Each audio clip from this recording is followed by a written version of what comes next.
Hello, what is up mga kamoto? Welcome back sa panibago nating video, and in today's vlog, pag-uusapan naman natin kung paano mag-trade dito sa sa IQ option mga kamata, no. Actually, ito yung parang crypto lang siya mga kamata, no. Para siyang crypto pero parang similar sila when it comes to trading kasi meron din siyang investment, may leverage din siya, may stop loss, okay, may mga gano'n-gano'n. So, ang kaibahan lang dito mga kamata, hindi crypto yung bibilin mo kundi stocks mga kamata. So, what do we mean by stocks? Like, 'pag pumunta ka dito, okay, dito sa may plus sign, okay, mamaya na natin i-ano, 'wag muna kayong ma-overwhelm diyan sa interface kasi talagang mas nakaka-overwhelm nga yung crypto mga kamata, eh. Pero dito sa IQ option medyo malinis siyang tignan at parang mas madali siyang intindihin.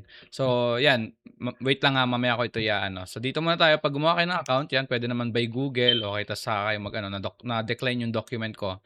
Pero okey lang 'yan, itong $8,000 na nakikita niyo diyan, demo account lang 'yan mga kamatay. Yung real account ko is zero, okey, zero yung laman. So, puwede akong mag-deposit mamaya. Well, let's start na mga kamata. So, let's say, i-close ano natin 'tong Nvidia Corp. Yung Nvidia, isa yan sa stocks na puwede natin na bilhin. Puwede tayong mag-trade diyan and then puwede kang kumita, puwede ka rin matalo, okey? So, siyempre risk 'yan mga kamatay. So, when you open an asset, halimbawa gold, gusto mo yung gold, click mo 'yan. Okey, so search mo lang yung, gold, 'yan, makikita mo na dito yung gold, okey.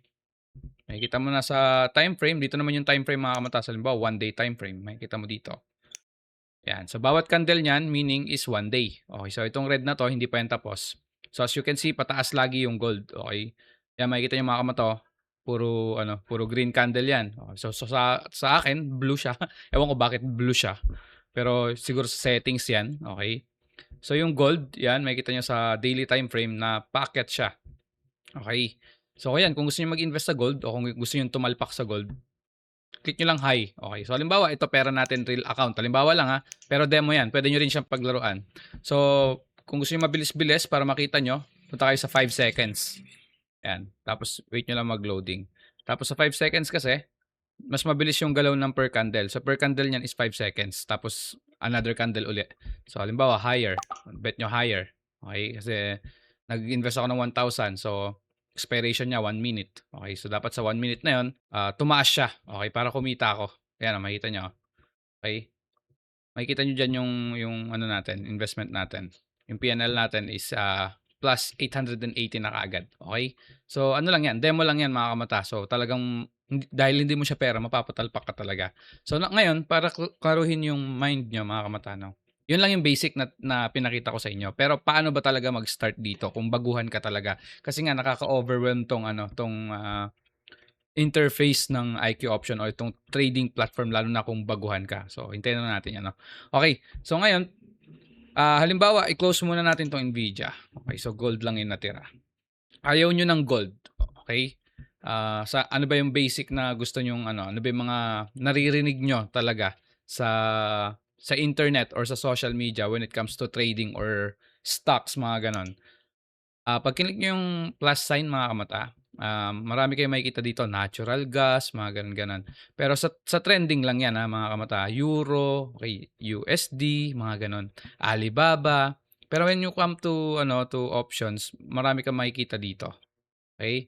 'Yan, marami. May Germany, may Cardano, okay. May ano din pala dito, may crypto din pala, okay. May crude oil, okey 'yan, crude oil, may airlines, may Alibaba, Amazon, okay. So diyan kayo mamimili. So halimbawa gusto niyo ng Amazon, okay, Amazon, click niyo yung Amazon. Okay, nasa interface na kayo ng Amazon. Ngayon, gusto niyo makita yung gold and Amazon at the same time, okay. Kasi mahirap naman kung i-click mo siya na ganyan, i-click mo siya dito, tapos makikita mo kung talo ka ba sa kabila, 'di ba parang ang hirap naman. I-click mo 'tong chart layout, dito ka sa 2 chart, okay, sa 2 chart. So mas prefer ko siyang ganito. Okay, ito yung gold sa baba, Amazon yung sa taas. So makikita mo yung galaw niya diyan. Okay, so gano'n lang mga kamata, okey? Pero baka maduling kayo lalo. So let's go, i-close na muna natin yung isa tapos, layout natin ng ano lang, one layout lang. Okay, so gold ulit yung tinira natin. So after niyan mga kamata, halimbawa dito meron kang, 'yan yung pera mo. Halimbawa may pera ka dito, pero demo account lang 'yan, ulitin ko lang. Puwede ka ditong sa investment, puwedeng $1 lang. Kung halimbawa, mag-i-invest ka lang around, $100 or $50 lang, puwede kang mag-invest lang ng $1. Okay? Tapos, tumalpak ka. Halimbawa, bid mo higher, 'di ba? Sa 1 minute dapat yung mag-expire kasi ng after 1 minute eh. Okay, so dapat yung investment mo na $1 is tumaas siya. Pero pagka bumaba, edi talo yung $1 mo. Ganun lang siya kadali. Okay, so mas basic ano natin, basic terms. Okay. Plus ulit tayo. Punta tayo sa mas maiintindihan ng iba. Okay, so punta tayo sa Nvidia o kaya Apple o kaya ang mga Apple lover diyan. Apple na lang, Apple product. So, punta tayo sa 5 seconds time frame. 5 seconds kasi mabilis. Okay. Yan, 5 minutes na lang. Gawin natin 5 minutes. Yan, para kitang-kita natin yung candle, mga kamata. So, every candle niyan is 5 minutes. So, halimbawa, nag-invest ako $1.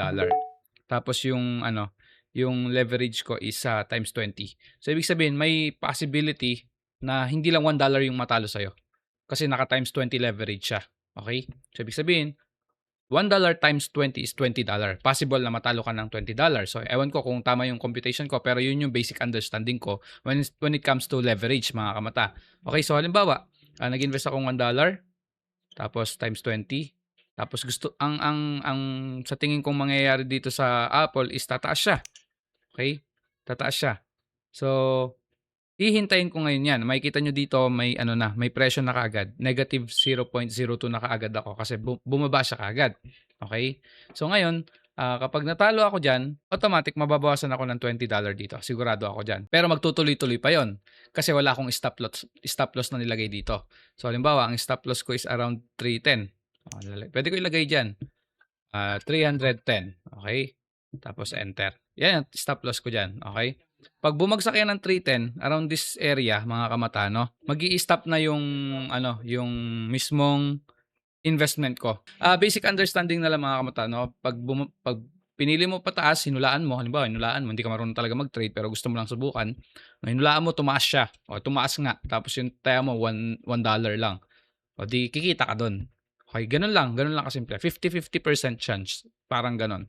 Pero mas marami pa rin yung natatalo. Ewan ko kasi dahil sa risk appetite nila. Pag natatalo sila, mas nagigigil, ganun. So, ngayon, tapos na tayo dito sa pag-trade. Okay, ganun lang naman eh. Mag-buy, tapos mag-sell. Yun lang naman talaga yung basic. Ngayon, makikita mo dito yung tinaya mo. Ngayon, naka $1 ako, nakataya ako, di ba? Yung PNL ko, ito, negative 0.2. 0.02 pala. Okay. Pag gusto mo na i-close, halimbawa, profit ka na. Close mo lang. Yan, no? Confirm. Close mo lang. Okay na yan, tapos na. Pag kumita ka na, 'di ba? Hindi mo na kailangan ng kung ano-ano pa. Okay, so makikita mo dito yung trading history mo, 'yan. Yan yung trading history na ginawa ko kanina. Okay, yung performance ko sa dashboard, makikita ko diyan. Chat and support, meron din diyan, tutorials, etc., etc. Pagbaguhan ka, meron yung mga videos nila na basic, all videos, contract trading, margin trading. I advise you na basahin or panoorin nyo lahat yan kasi puro videos pala. Okay, puro videos pala yan. Panoorin nyo lahat yan. So, sa ganung paraan, mga kamata, magkakaroon kayo ng basic understanding sa interface ng IQ option o kaya ng trading na to. So, isa pa, halimbawa, punta tayo sa ano ba yung mga stocks na pwede nating SpaceX, okay, yung kay Elon Musk. Pwede rin namang Tesla, di ba? Tesla. Okay, Tesla, yan, yung Tesla. Gusto natin yung Apple.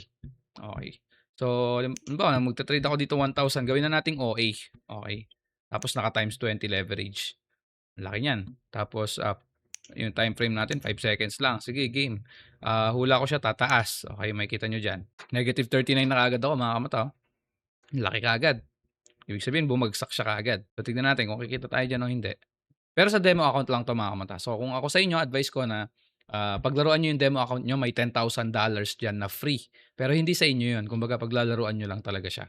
So, dito naman sa taas, makikita nyo na din dito talaga na mayroon kayong negative 31. Okay? Tapos dito, okay. So parang hindi kayo maliligaw kung kumita na ba kayo o hindi. Once you check here, negative 31. Once you check sa mismong mga candle, may negative $31. Makikita mo din dito yung PNL mo, negative $31. Tapos pag tinignan mo yung total portfolio, makikita mo din dito sa baba na ayan, negative $31 ka din. Okay, so hindi ka maliligaw dito, mga kamata. So, yun, ewan ko bakit hindi ako pinapalad dito sa na to. Hindi ko naman pera to, 'di ba? Pwede ko naman isugal kahit gaano kalaki yung gusto ko, pero as you can see, Ayun naman, sa pagde-deposit naman mga kamata, napakadali lang. Okay, so talo na tayo diyan, close na natin 'yan. So 'pag kinonfirm ko 'yan, talo na ako ng -$31, gano'n mga kamata. Okay, so magkano 'yun, 1,500, gano'n? Halimbawa magde-deposit ka naman. So halimbawa naman, gagawa ka ng account, punta ka lang sa top up, sa mismong main account mo, meron ditong GCash, may Maya, depende, may Mastercard din. So 'yun, depende sa'yo. So yun, thank you so much for watching mga kamata. If you have any questions, you can comment down below. And kung medyo nalilito pa rin kayo, itanong nyo lang sa baba at susubukan ko mag-reply sa inyo sa comment section. Thank you so much and happy trading.